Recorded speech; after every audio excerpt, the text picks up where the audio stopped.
विषयों का ध्यान करने से उन्हें भोगने की इच्छा मन में पैदा होती है, कामना पैदा होती है। और जब उस कामना में विघ्न होता है तो मनुष्य को क्रोध उत्पन्न होता है। जब क्रोध उत्पन्न होता है तो उससे सम्मोहन पैदा होता है। सम्मोहन पैदा होता है, उसके बाद में उसमें स्मृति विभ्रम यानी विस्मृति पैदा हो जाती है। और उसके बाद में स्मृति भ्रंशात बुद्धि नाशो, स्मृति भ्रंश होने के बाद में बुद्धि का नाश हो जाता है। और बुद्धि का नाश होने के बाद में आदमी का भी नाश हो जाता है।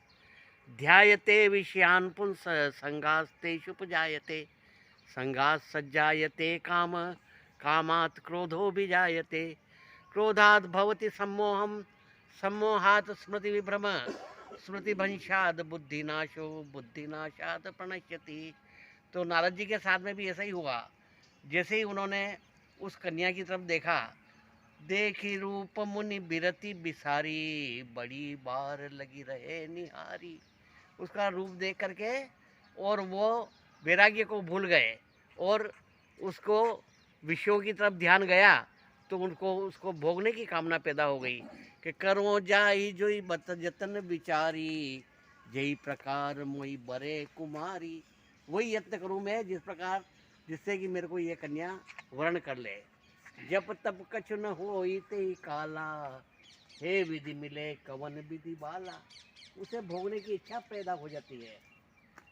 जब भोगने की इच्छा पैदा हो जाती है और जब वो कामना पूरी नहीं होती है तो उससे क्रोध पैदा होता है। और क्रोध पैदा होने के बाद में स्मृति विभ्रम और बुद्धि नाश होते हैं। तो मुनि ही मोह मन हाथ पराए, हंसई शंभुगन अति सचुपाए, यद्यपि सुनी मुनि अटपटी बानी, समुझिन पड़ी बुद्धि भ्रम सानी। बुद्धि में भ्रम हो गया। उसके बाद में वेश बिलो की क्रोध अति बाड़ा, तिनई सराप दीन अति गाढ़ा। क्रोध भी पैदा हो गया। फरकत अधर को उपमन मानही, सपदि चले कमलापति पाही, देवहूँ शाप की मरिहूँ जाई, जगत मोरी उपहास कराई। यानी कि आत्महत्या करने तक का विचार उनके मन में आ गया। और बीच ही मंथ मिले सुर साई, कहाँ चले विकल की नाई, तो सुनत बचन उपजा अति क्रोधा, माया बस न रहा मन बोधा। खूब क्रोध पैदा हो रहा है।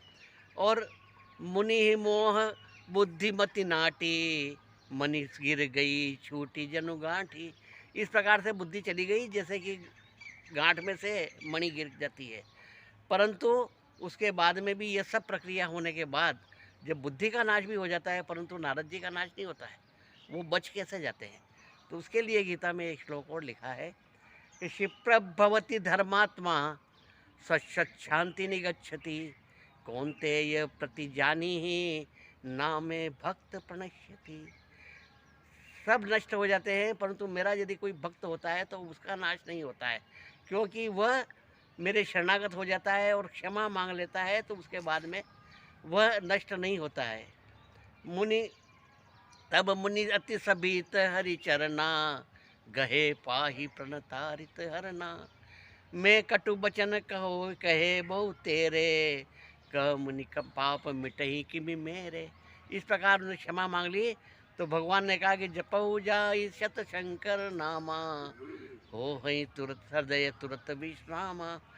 और अब तुम मही विचरे तुम जाई, अब न तुम्हें माया निहराई। अब तुम पृथ्वी पर जाकर विचरण करो, अब तुम्हारे को मेरी माया नहीं प्राप्त होगी।